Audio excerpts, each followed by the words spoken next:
Nah, tolong jangan takut berteriak.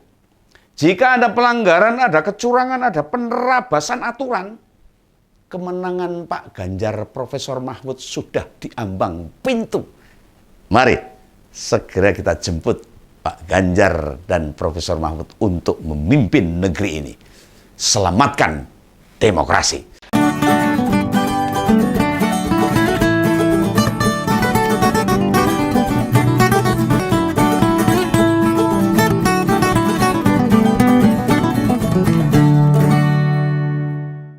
Halo, ketemu lagi dengan Om Begawan, tetap di Ngopini Politik. Meski sejak beberapa hari Presiden Jokowi itu menghabiskan waktu di Yogyakarta dan Jawa Tengah. Jangan dikira kami ini takut kalau Pak Jokowi turun ke daerah. Ya kita tahu Pak Jokowi menyempatkan kemana-mana. Sabtu di Solo, saya incer terus ini beritanya nih. Minggunya di Jogja, Senin ngajak Pak Prabowo ke Magelang. Tadi kemana ya? Oh ya, mana tadi? Oh lupa saya. Yang intinya gini, yang intinya masih bertahannya Pak Jokowi beberapa hari di Jawa Tengah dan di Jogja. Ini bukan tanpa rencana. Ini kan sudah tak bilang kemarin. Bukan hanya presiden yang ada di Jawa Tengah. Itu si Samsul ya sama ada di sana. Turun di kawasan Pantura, ke Pekalongan, Tegal, kemudian Brebes bareng ini. Nah, waktu di Jogja, itu Pak Jokowi sepedaan, sarapan sama AHY. Lalu juga maem bakso sama Mbah Wowo. Ini saya memberikan berita ini tentang kegiatannya Pak Jokowi ini. Ini semacam upaya menyerang loh, jangan salah. Menginfiltrasi kalau bahasa militernya. Melemahkan suara Pak Ganjar tujuannya. Di kandang-kandang banteng tentunya. Ada penetrasi ke basis atau pendukungnya Pak Ganjar. Ya, apakah itu bisa merubah kami? Bisa membuat perubahan pada pilihan kami? Ya enggak, Pak. Keliru jika menyimpulkan begitu. Jangan dikira dulu tahun 2014 dan 2019. Pak Jokowi bisa memahami dan mengenal kami loh. Oh iya pasti. Namun sekarang Bapak sudah berubah. Bapak sudah lupa pada kami. Oh iya, Bapak menjauhi kami. Oh. Ngedoh. Bahasa Jawanya ngedoh. Bapak meninggalkan kami demi kekuasaan. Demi pencalonan Ananda tercinta dan demi lawan politik yang bertarung dalam 2 kali pilpres. Biyen mungsuh saiki kanca.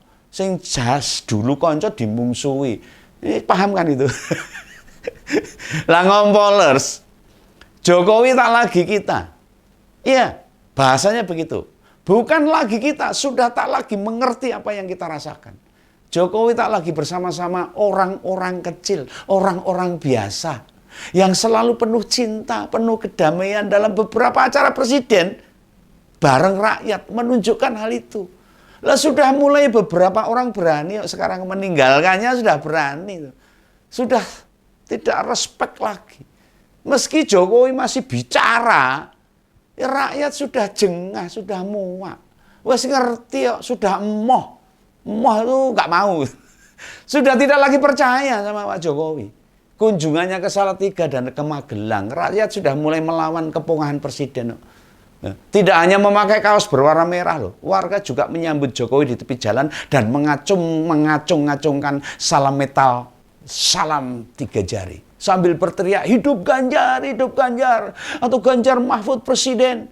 Itu artinya rakyat sudah berani melawan Pak Jokowi. Dan tetap setia pada konsistennya untuk memenangkan Ganjar Mahfud. Yang dulu bersama-sama dengan Pak Jokowi dan melawan Prabowo.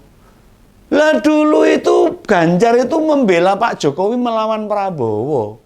Lah sekarang Pak Jokowi membantu Prabowo melawan Pak Ganjar. Paham kan itu? Jokowi memang tidak lagi kita. Soalnya sekarang lebih suka makan bareng sama AHY. Makan bakso bareng Prabowo. Makan pagi bareng Airlangga. Makan siang sama Pak Zulhas. Wah, itu semua di restoran mewah. Tempat makan yang bukan kelas kita, yang di warteg, warung kopi. Kita telah ditinggalkan dan dilupakan. Rakyat sudah dilupakan. Dan sekarang kita makin mengerti. kita makin mengerti sekarang. Apapun yang dilakukan oleh Pak Jokowi, kini Jokowi bukan kita. Jokowi sudah berubah menjadi mereka. Dan dia sudah tidak mengenal kita lagi. Para pendukungnya, setianya yang dulu, yang masih berdiri kokoh pada prinsip-prinsip kebenaran. Jadi bila Pak Jokowi merasa heran, gumun, takut akhirnya, tidak bisa memahami atau sulit mengerti rakyatnya, ya jangan salahkan rakyat, Pak. Lalu yang berubah itu memang panjenengan, bukan kita. Ya rupanya Pak Jokowi itu ya manusia biasa, bukan setengah dewa loh. Dan kita bersyukur tidak memuja-muja berlebihan, termasuk Om Begawan ini. Dan Om Begawan senang, kita ternyata masih berdiri di tempat yang sama. Tidak beranjak kemana-mana, konsisten. Kita pendukung-pendukung yang setia pada nilai-nilai, setia pada garis perjuangan, setia pada moral. Nah, presidenlah yang tidak merasa atau malah terpaksa berubah pikiran dan haluan, lantas lupa diri dan lupa daratan. Sayang sekali. Ini menurut Om Begawan. Dan ada sebuah peristiwa yang tidak banyak dikutip oleh berita, bahwa partai-partai yang mendukung Prabowo Gibran ini mulai diterpa kertaan loh. Ingat loh, Pilpres itu tinggal setengah bulan, dan jangan dikira Pak Ganjar tidak bisa menarik dukungan dari orang-orang penting di partai pendukungnya Pak Prabowo. Terbukti ada belasan pengurus DPP, DPD, caleg dan kader Golkar loh. Partai besar juga ini. Beramai-ramai menjadi mualaf. Pindah dukungan dari 02 ke 03. Ingat loh, tidak hanya 1-2 tetapi mencapai belasan kader memilih Pak Ganjar sebagai capres dari Golkar ini. Mau tahu siapa mereka? Itu ada Muhammad Perkasyah, ada Ton Abdillah Has, ada Gusti Rahmat, yang lebih suka mendukung mantan gubernur Jawa Tengah ini karena cocok dengan hati nuraninya dan sudah melihat rekam jejaknya. Dan pasti dukungan yang mereka berikan mengandung konsekuensi yang tidak ringan. Ada ancaman yang lumayan berat loh. Selain mereka yang ada di jajaran DPP Golkar, masih ada itu Indra Porkalubis, DPD Golkar Sumatera Selatan, Widya, caleg DPRD DKI, serta beberapa fungsi onaris lainnya. Mereka bukan hanya sekedar menyatakan mendukung Pak Ganjar, namun juga menemui Pak Ganjar secara pribadi dengan Profesor Mahfud.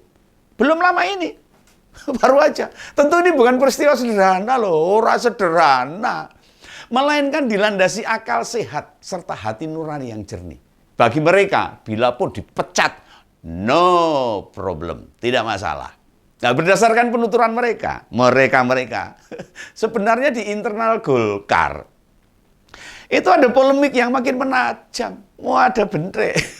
Sebab sudah lebih dari 3 kali Pilpres, meski Golkar memiliki perolehan suara besar, namun tak punya posisi tawar untuk menyodorkan ketua umumnya, baik menjadi capres maupun cawapres. Ora digagas. Nah, jika tidak mendukung kadernya sendiri, buat apa mendukung kader lain? Apalagi mendukung orang yang lupa terhadap dari mana partai sebelumnya. Lah, elit politik mesti terbuka matanya, harus terbuka dan harus sadar, harus tanggap. Tidak boleh menganggap apa yang dilakukan beberapa kader Golkar hanya main-main biasa, mau guyon.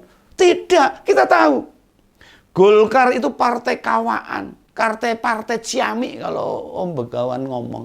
Yang sistem penjenjangannya maupun kaderisasinya mampu berjalan dengan baik, sejajar dengan Partai Demokrasi Indonesia Perjuangan. Jika sistem internal berjalan, bagi para kader Golkar yang merapat ke Pak Ganjar, maka mengapa harus menjagokan orang yang secara kasat mata sudah melecehkan partai dari mana dia berasal?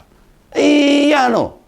Partai politik itu harus melihat rekam jejak yang jelas. Ditambah beberapa tokoh kayak Gunawan Muhammad, Romo Beni, Romo Magnis sudah menegaskan sikap pribadinya toh. Mereka itu mendukung kandidat nomor 3, Pak Ganjar Mahfud. Tidak sekedar meyakini Pak Ganjar sebagai orang yang tepat menggantikan Pak Jokowi, tetapi juga hanya Pak Ganjar dan Profesor Mahfud yang menggenapi proses perjalanan Pilpres sesuai dengan yang semestinya. Nah, sementara bila melihat pasangan Amin, sudah banyak yang meragukan apakah bila mereka menang bisa membenahi negara ini. Mereka ragu. Nah, di sisi lain, program kerja yang disampaikan oleh Pak Ganjar lebih konkret, lebih solusif, dan tidak manipulatif. Tidak seperti 02, makan susu gratis. Oh, makan susu gratis. Minum susu gratis dan makan gratis. Tiap hari. 450 triliun. Aciloko no negara ini. Lebih kemana bisa? Seorang calon presiden hanya mengunggul-unggulkan program yang hanya menghambur-hamburkan uang negara. Tentu itu jadi presiden buruk. Tanda-tanda kepentingan rakyat bakal diabaikan, ora digagas. Nah, inilah saatnya.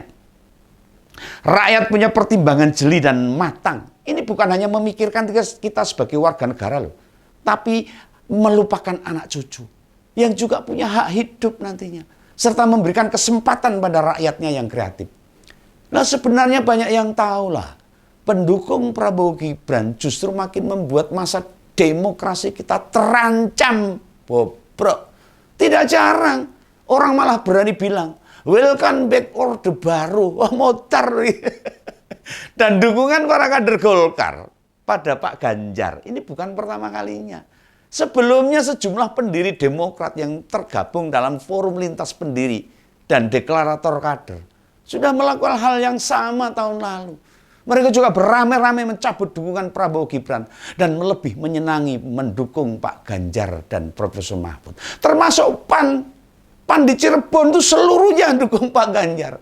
Setidaknya kejadian-kejadian ini sebagai pertanda kita masih berdiri tegak pada garis lurus demokrasi. Tidak pindah ke demokrasi yang mengancam negeri ini. Ngompoler, Pilpres tinggal 15 hari lagi loh. Dan mentoknya dukungan pada Mbah Wawo sama Samsul itu mentok. Menggerakkan kepala negara turun gelanggang akhirnya. Nimbrung kampanye akhirnya. Turut mempengaruhi rakyat akhirnya. Untuk mengalihkan dukungan akhirnya.